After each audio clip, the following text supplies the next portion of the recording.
जय हिंद दोस्तों। आज की इस वीडियो में हम देखेंगे क्लास 12 हिंदी के जो टॉपिक है कहानी। तो उस कहानी की सीरीज में हम आज पंचलाइट को देखेंगे। वीडियो में आगे बढ़े, मैं आपको एक चीज बताना चाहता हूँ। आपके बोर्ड एग्जाम में टोटल 4 कहानी है। कई लोग ऐसे होते हैं जो चारों कहानी को पढ़ते हैं, तो आप 4 मत पढ़िएगा, 3 कहानी याद कर लीजिए। कोई एक न एक जरूर उसमें से मिल ही जाएगा, ठीक है, वो कोई सा भी पूछे। तो चलिए इस टॉपिक पे हम चलते हैं आगे। और एक चीज मैं आपको एग्जाम टिप्स देना चाहता हूँ, वो ये है कि जैसे होता क्या है, कई बार हम लोगों को जो क्वेश्चन आता है ना उसको हम ज़्यादा करने लगते हैं। और ज़्यादा करने में होता क्या है, जो क्वेश्चन आएगा उसको ज़्यादा कर देंगे, और जो क्वेश्चन थोड़ा थोड़ा कम आएगा फिर उसको लिखने के लिए हमारे पास टाइम ही नहीं बचता है। तो टाइम मैनेजमेंट बहुत ज़्यादा जरूरी होता है, ये आपको चाहे जैसे करना ही करना है, ठीक है। तो चलिए एक बार जो पंचलाइट कहानी, इसको हम एक बार शॉर्ट में आपको बता दे रहे हैं। इसके बाद पूरा इसको डिटेल में अच्छे से विस्तार से जानेंगे, और एकदम एक कहानी तरह, जैसे आप कोई मूवी देखते हो याद हो जाता है, उसी तरीके से आपको यह भी याद हो जाएगा।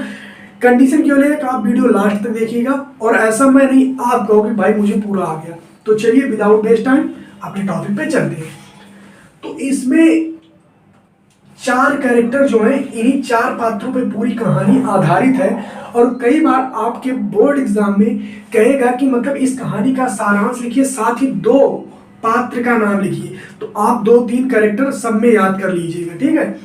तो चलिए पहले एक बार मैं आपको शॉर्ट में बता दूं कि कहानी क्या है। ये जो गुलरी काकी है, एक है मुनरी, एक है गोधन, एक है कनेली। होता क्या है जान लीजिए। जो गोधन है ना, वो है हीरो। जैसे होता नहीं कोई मूवी है तो उसके एक होते हैं हीरो, तो ये है हीरो और ये है हीरोइन, ठीक है। और ये है हीरोइन की माँ, जो हीरोइन है उसकी माँ ये है, और जो हीरोइन है उसकी सहेली कौन है, कनेली, ठीक। यानी कि जो मुनरी है उसकी सहेली कौन है, कनेली, और मुनरी की माँ कौन है, गुलरी, और गोधन क्या है, हीरो, और मुनरी है हीरोइन। बहुत शॉर्ट में आपको मैं बता रहा हूँ। हुआ क्या, बेसिकली ये जो कहानी है इसमें बताया गया है कि जो मुनरी है उसकी माँ है गुलरी काकी, और मुनरी की सहेली है कनेली। होता क्या है, जो गोधन है, जैसे मान लीजिए कि यहाँ पे गुलरी काकी का घर है, ठीक है, और यहाँ पे सड़क है। इस रास्ते से जो गोधन है वो बार बार जाता, काम रहे तब भी, न रहे तब भी ये बार बार जाता। और यहाँ पे गुलरी काकी रहती थी, ठीक है, यहाँ पे गुलरी काकी और यहाँ पे मुनरी। तो ये जब भी इस रास्ते से होके जाता तो मुनरी को देख के हमेशा सलीमा का गाना गाता था। अब 2-3 बार किया तो इस चीज को गुलरी काकी जो है नोटिस करती है कि जब भी गोधन जाता है इस रास्ते से तो ये मुनरी को देख के गाना गाता है। इसके बाद क्या होता है, गुलरी काकी इसकी शिकायत कर देती है पंचायत में। पंचायत वाले इसके बाद गोधन को अपने गांव के बाहर निकाल देते हैं और उसका हुक्का पानी बंद कर देते हैं। होता क्या, कुछ दिनों बाद गांव वाले एक पंचलाइट खरीद के लाते हैं और वो जला नहीं पाते। तो आसपास के जो गांव वाले होते हैं वो इस टोली का मजा लेते हैं, ठीक है। तो बताया जाता है उस टाइम पे गोधन आता है और उस पंचलाइट को जला देता है। तो जो आसपास के लोग मजा ले रहे थे, उनकी मतलब जो इनके गांव की इज्जत थी उसको इसने बचा लिया। तो इस टाइप से होता क्या है, तब गांव वाले जो होते हैं वो गोधन को बहुत सम्मान देते हैं, और जो उन लोगों ने गोधन को बाहर निकाला था गांव से, उसे फिर से लाते हैं, और गुलरी काकी उसे अपने घर बुला के मतलब खाने के लिए बुलाती हैं। तो ये है पूरी कहानी, बहुत शॉर्ट में मैं आपको बता दिया, ठीक है। अब आप 4 कैरेक्टर का नाम तो जान ही गए होंगे। तो कई बार होता क्या है, 2 कैरेक्टर का नाम पूछ लेता है, इसलिए आप जान लीजिए। अब चलिए हम इस कहानी को पूरा विस्तार से जानते हैं, ठीक। तो 4-5 हेडिंग में आप अच्छे से समझ जाओगे। बहुत सरल है, बहुत सरल, बस केवल आप वीडियो लास्ट तक देखते रहिए। लेकिन जब तक देखें तब तक बहुत दिमाग कंसंट्रेट करके देखें बस। अब चलिए मैं अपने मतलब शुरू से एकदम चलते हैं कहानी के। तो पहली हेडिंग क्या है, पेट्रोमैक्स या पंचलाइट की खरीदारी। होता क्या है, एक होता है पेट्रोमैक्स, आप लोग जानते होंगे, लेकिन पेट्रोमैक्स या पंचलाइट, लेकिन गांव वाले जो होते हैं उसको पंचलाइट कहते हैं, ठीक है, पंचलाइट, जबकि उसका असली नाम जो पेट्रोमैक्स है, लेकिन गांव वाले कहते हैं पंचलाइट। तो पहली हेडिंग आपको क्या लिखना है, पेट्रोमैक्स या पंचलाइट की खरीदारी। होता क्या है, जैसे जो इस जो कहानी में उल्लेख किया गया उसमें ऐसे गांव का उल्लेख किया गया है कि जिसमें अलग अलग जात के लोग रहते थे, और प्रत्येक जाति के लोग अपनी एक टोली बना के रहते थे। यानी कि इस जात, जैसे मान लीजिए कोई एक जाति और उसकी अलग टोली है, एक कोई दूसरी जाति, उसकी अपनी अलग टोली है। तो इस प्रकार से अलग अलग टोली रहती थी। उसी में से एक टोली थी जिसका नाम था महथो, जिसका नाम था महथो टोली। उन लोगों ने क्या किया था, पिछले 15 महीने से जो जुर्माने इकट्ठा हुए थे उससे रामनवमी के मेले में घूमने जाते हैं। और जो सरदार होता है उस गांव का, यानी कि जो हर एक टोली होती थी उस टोली का हर एक सरदार होता था। तो जब उस टोली के जो सरदार थे अपने लोगों के साथ जाते हैं रामनवमी के मेले में घूमने, तो वहां पे उनको एक पंचलाइट दिखती है और वो लोग उसको खरीद लेते हैं। उस टाइम पे पंचलाइट खरीदना अपने आप में एक बड़े सम्मान की बात होती थी। तो जो सरदार के सभी लोग होते हैं वो पंचलाइट खरीदते हैं, इसके बावजूद भी उनके पास 10 रुपया बचता है। अब जो 10 रुपये बचता है उससे वो लोग पूजा पाठ का सामान, जैसे जो पूजा वगैरह के लिए वो लोग सामान खरीद लेते हैं। और जब पूजा के लिए सामान खरीद लेते हैं तो उसको ले करके वो लोग गांव आते हैं। और जब गांव आते हैं तो गांव के जितने बच्चे थे, मर्द औरत, सभी लोग बहुत खुश हो जाते हैं कि आज हमारे टोली में पंचलाइट आया है। यानी कि आप समझ सकते हो कि पंचलाइट कितनी बड़ी चीज थी उस टोली के लिए। तो सभी लोग खुश हो गए, सभी लोग देखने के लिए मतलब इकट्ठा हो गए। आज भी जैसे गांव में होता है ना, अभी जेसीबी आ जाए या कुछ भी ऐसा चीज आ जाए तो जो गांव के लोग होते हैं 15-20 लोग वहां पे जुट जाएंगे देखने के लिए। तो ऐसे पंचलाइट आ गया तो सभी लोग जुट गए वहां देखने के लिए। अब होता क्या है, इसके बाद जो सरदार होता है वो अपने पत्नी को आदेश देते हैं कि आप जाइए पूजा पाठ का इंतजाम करिए। अब जो सरदार की पत्नी होती है वो पूजा पाठ का इंतजाम करती है। इसके बाद क्या होता है, दूसरी हेडिंग डाल दीजिएगा। दूसरी हेडिंग में क्या है,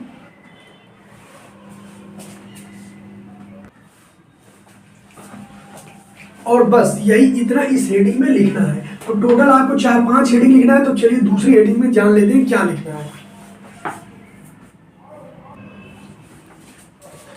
इसके बाद आपको दूसरी हेडिंग डाल देनी है, पंचलाइट जलाने की समस्या। तो होता क्या है, पंचलाइट तो आ चुकी है और पंचलाइट आ गई है और जो सरदार होते हैं वो अपनी पत्नी को पूजा पाठ का इंतजाम करने के लिए आदेश देते हैं। इसके बाद क्या होता है, सभी लोग पूरी तरीके से तैयार थे और गांव के जितने भी, यानी कि जो टोली थी उस टोली के जितने भी घर थे, किसी के घर पे दिया नहीं जला था। सभी लोग सोचे थे कि आज पंचलाइट की रोशनी ही पूरे गांव को उजाला करेगी। होता क्या, सब लोग पूरी तरीके से खुश थे, सारे बच्चे खुश थे कि अभी पंचलाइट जलेगी, पंचलाइट जलने के बाद पूजा होगा, उसके बाद प्रसाद मिलेगा और पूरा मतलब भजन वगैरह होगा। इसके बाद होता क्या है, तो सब पूरा इंतजाम हो गया। अब जब पंचलाइट जलाने की बारी आई तो पता लगा कि भाई पंचलाइट आ गई, खरीद के कोई जला ही नहीं पाएगा। इसके बाद तो फिर गांव वाले बहुत ज़्यादा सोच में पड़ जाते हैं कि पंचलाइट आ गई, कौन जलाएगा। अब जब ये चीज़ें पता लगती है आसपास के टोली वालों को, जैसे मैंने आपको बताया था कि वहाँ पे क्या था, जाति के आधार पे अलग अलग टोली बना के रहते थे। तो जो बगल वाले को, टोली वालों को पता लगा कि वो लोग पंचलाइट खरीद के लाए हैं, इनको जलाने आता ही नहीं, तो उसी में बताया जाता है कि राजपूत टोली होती है, वो लोग मजा लेते हैं कि ओ भाई मतलब ये तो लोग खरीद के चले आए हैं लेकिन इनको जलाना तो आता ही नहीं। इसके बाद क्या होता है, गांव वाले पूरी तरीके से बेइज्जती होने लगती है। तो गांव के जो सरपंच होते हैं वो निर्णय लेते हैं कि पंचलाइट चाहे जलाई जाए या न जलाई जाए वो बात की बात है, लेकिन हम लोग किसी से सहायता मांगने, यानी कि दूसरी टोली वाले लोगों से सहायता मांगने नहीं जाएंगे, नहीं तो हमेशा से कहने के लिए हो जाएगा कि भाई पंचलाइट खरीद के लाए थे, जलाना नहीं आता था, हम ही लोग तो जलाए थे, हमारी टोली वालों ने जलाया था। तो इसलिए सरदार ने फैसला लिया कि किसी से सहायता नहीं मांगी जाएगी। अब क्या होता है, तब अब इतनी चीज समाप्त हो गई। अब तीसरी हेडिंग आपको डालना है, गोधन की खोज। जब ये समस्या सबको पता लग जाती है, गुलरी काकी को पता लगती है, तो गुलरी काकी से मुन्नरी को भी पता लगता है। तो मुन्नरी को इतना मालूम था गोधन के बारे में, क्योंकि गोधन उसके यहाँ से ज्यादा था, लाइन मारता था, तो इसको मतलब मुन्नरी को कुछ ना कुछ उसके बारे में मालूम था। तो हुआ क्या, जो मुन्नरी होती है उसे मालूम था कि जो गोधन है उसको पंचलाइट जलाना आता है, ये जो समस्या है इसको वह दूर कर सकता है। लेकिन सरदार से ये बात वो खुद नहीं कह सकती थी, क्योंकि उसी के कारण गोधन को गांव से निकाला गया था। तो इसलिए जो मुन्नरी होती है वह ये बात कनेली को बताती है, कनेली जाके सरपंच से कह दो कि गोधन को पंचलाइट जलाना आता है, उसको जाके बुला ले। इसके बाद कनेली जाती है सरपंच के पास और सरपंच से कहती है कि सरपंच जी, जो गोधन है उसको पंचलाइट जलाना आता है उसको बुला लीजिए। इसके बाद क्या होता है, गोधन की खोज होने लगती है। अब इसके बाद सरदार जो है अपने, उसका एक बॉडी गार्ड होता है, जैसे कि इसमें कहा गया छड़ीदार, जैसे छड़ीदार मतलब यही समझ लीजिए उसका एक बॉडी गार्ड, तो अपने छड़ीदार को भेजता है कि जाओ पंचलाइट जलाने के लिए गोधन को बुला के लेके आओ। अब गोधन तो जाता, छड़ीदार जाता है गोधन के पास, गोधन को बुलाता है, लेकिन गोधन आने से मना कर देता है। इसके बाद क्या होता है, गुलरी गाकी जाती है, जो जिसके कारण उसे घर से बाहर निकाला गया था, यानी कि टोली से बाहर इन्हीं गुलरी काकी की वजह से निकाला गया था। गुलरी काकी जाती है, उसे मनाती है, और वो गुलरी काकी के मने आने पर आ भी जाता है और वो पंचलाइट जलाने लगता है।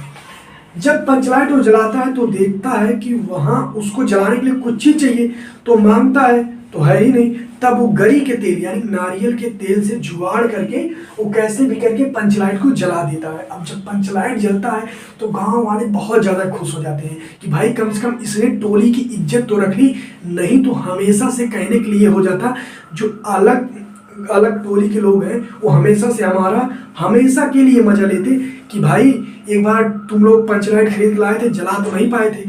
तो इसलिए अगर गोधन ने जला दिया तो इससे पूरे टोली वालों की इज्जत बच गई। इसके बाद क्या होता है, तो सभी लोग उस पर खुश होते हैं और उससे बहुत ज़्यादा प्रभावित होते हैं कि भाई इसने पंचलाइट जला दिया। पंचलाइट जैसे जलाना बहुत बड़ा काम था उन लोगों के लिए, क्योंकि कोई कर ही नहीं पा रहा था। तो सभी लोग उसके ऊपर खुश हो गए, और जो सरदार होता है वह गोधन को अपने पास बुलाता है और उससे कहता है कि गोधन तुमने बहुत अच्छा काम किया, तुमने आज तुम्हारी वजह से हमारे इस टोली की इज्जत बची। इसके बाद क्या होता है, पंचों द्वारा गोधन की को माफ करना, ठीक है, ये आप गलत काट दीजिए, पंचों द्वारा गोधन को माफ करना, ठीक है।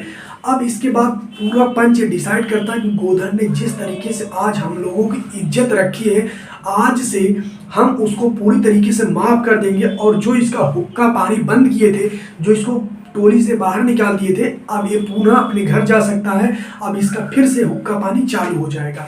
सभी लोग उसको खूब शाबाशी देते हैं, और जैसे वो जब जलती है पेट्रोमेक्स तो सभी लोग महावीर स्वामी की जय करते हैं, प्रसाद मिलता है, गाना बजाना होता है। इसके बाद फिर होता क्या है,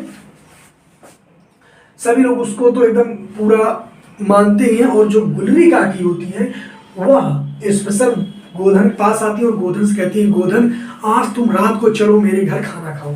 तो गोधन, जो गुलरी काकी होती है, वो गोधन को निमंत्रण देती है खाना खाने के लिए। जब गोधन वहाँ पे जाता है खाना खाने के लिए, चूंकि ये दोनों माँ और बेटी हैं, तो जो माँ और बेटी ये दोनों हैं, तो जब गोधन गुलरी काकी के यहाँ जाता है खाना खाने, तो मुनरी को देखता है, और जब मुनरी को देखता है तो मतलब उसके चेहरे में मुस्कान आ जाती है, और इसके बाद मुनरी भी देखती है, तो दोनों एक दूसरे के एक साथ देखते हैं, और इसके बाद मुनरी जो होती है वो लज्जा के मारे मतलब वहाँ से चली जाती है, और इसके साथ ही साथ ये पूरा पंचलाइट कहानी समाप्त हो गया है। तो यदि आप पूरा लास्ट तक देखे होंगे पूरा अच्छे से समझ में आ गया। मैंने आपको बताया क्या, गुलरी काकी है, इनके घर से जब भी गोधन जाता तो गाना गाते हुए जाता था। ये चीज़ गुलरी काकी को अच्छी नहीं लगी, क्योंकि उन्हें लग रहा था कि ये मेरी बेटी को केवल गाना सुनाने के लिए गा रहा है। वो पंच से बताते हैं, पंच वाले गोधन को बाहर निकाल देते हैं। इसके बाद क्या होता है, एक दिन की बात है, पंच के जो सरदार होते हैं वो पंचलाइट खरीद के लाते हैं, लेकिन उसे कोई जला नहीं पाता है। उसे गोधन आके जलाता है, जिससे टोली वालों की इज्जत बच जाती है। और होता क्या है, इसके बाद पूरे पंच वाले गोधन को माफ कर देते हैं, और गुलरी काकी गोधन को अपने घर रात को खाना खाने के लिए बुलाती है, और फिर वहाँ पे ये दोनों एक दूसरे को देखते हैं, ये शर्मा जाती है, और इसके बाद ये चली जाती है। यही थी पूरी कहानी, ठीक है। तो जो भी इस कहानी के रचयिताकार हैं उन्होंने मतलब ये बताया है कि मतलब पहले के ज़माने में किस तरीके से जो लोग होते थे वो अलग अलग टोली बना के रहते थे, यही सब चीज़ें हैं। तो मिलते हैं नेक्स्ट वीडियो में, तब तक के लिए जय हिंद। यदि आप भी किसी अन्य टॉपिक में वीडियो चाहते हैं तो कमेंट करके आप हमें एक बार जरूर बताना, ठीक है। मिलते हैं नेक्स्ट वीडियो में। वंदे मातरम।